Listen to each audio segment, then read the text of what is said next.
देखिए मनीषा, जैसा कि आपने बिल्कुल ठीक कहा कि सोयाबीन को लेकर के इस साल भी परेशानियां हैं। महाराष्ट्र की खास करके अगर हम बात करें तो पिछले कुछ सालों से सोयाबीन किसान एक कैश क्रॉप को लगाने के बावजूद भी उनके लिए ये लायबिलिटी ज़्यादा बन गई है।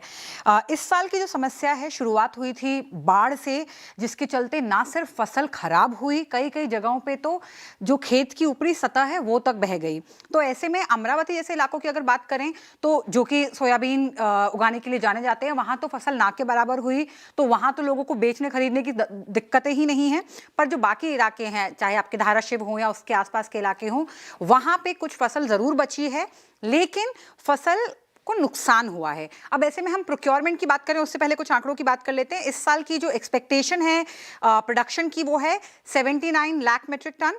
प्रोक्योरमेंट का टारगेट भारत सरकार ने रखा है 18.5 लाख मेट्रिक टन, और जो प्रोक्योरमेंट की दर है मनीषा, वो है 5,328 प्रति क्विंटल। अब हर प्रोक्योरमेंट के लिए एक लिस्ट बनाई जाती है और एक क्वालिटी का एक पैरामीटर होता है जो कि पूरा होने पर ही सरकारी प्रोक्योरमेंट होता है।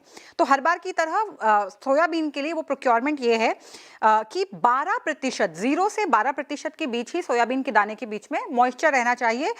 ये फेयर एवरेज क्वालिटी का एक पैरामीटर माना जाता है। अब हुआ ये है कि बाढ़ के चलते ये 0 से 12% के बीच में नहीं है मॉइस्चर। इसके चलते सरकार ये कह रही है कि जो इस पैरामीटर में जिन किसानों की फसलें नहीं आएंगी उन्हें हम नहीं खरीद सकते हैं। बाकी इसके अलावा जो फेयर एवरेज क्वालिटी के तहत जो भी पास होंगे उनकी फसलों को हम प्रोक्योर कर लेंगे। 580 से ज़्यादा केंद्र हैं हमारे पास प्रोक्योरमेंट के लिए। और इस साल जो है कोई जो बोरियां होती हैं जिसकी वजह से, जिसमें भर के प्रोक्योरमेंट होता है, पिछले साल इसलिए प्रोक्योरमेंट बहुत देरी से शुरू हुआ था और ना के बराबर हुआ था शुरुआत में, क्योंकि बोरियां नहीं थी, ऐसा कहा था सरकार ने। इस बार सरकार कह रही है हमारे पास वो भी मौजूद है, लेकिन किसान ये कह रहे हैं कि क्योंकि इस एक एस्पेक्ट की वजह से, मॉइस्चर के एस्पेक्ट की वजह से उनकी फसल को प्रोक्योर नहीं किया जा रहा है, तो ऐसे में उन्हें 5,328 की एमएसपी के मुकाबले सिर्फ और सिर्फ 3,500, 3,200, ज़्यादा से ज़्यादा 4,000 में अपनी फसल मार्केट में, प्राइवेट मार्केट में बेचनी पड़ रही है, जो कि बहुत बड़ा नुकसान है। अब कायदे से सरकार मनीषा गाइडलाइन के हिसाब से चल रही है, लेकिन किसानों का ये कहना है कि बाढ़ के तुरंत बाद जो सबसे दुनिया भर के उन्हें आश्वासन दिए गए थे, वादे किए गए थे, जो सबसे बड़ी मदद उनकी हो सकती थी अगर सरकार इस प्रोक्योरमेंट के पैरामीटर को थोड़ा सा रिलैक्सेशन दे देती, जो कि सरकार की तरफ से नहीं हुआ।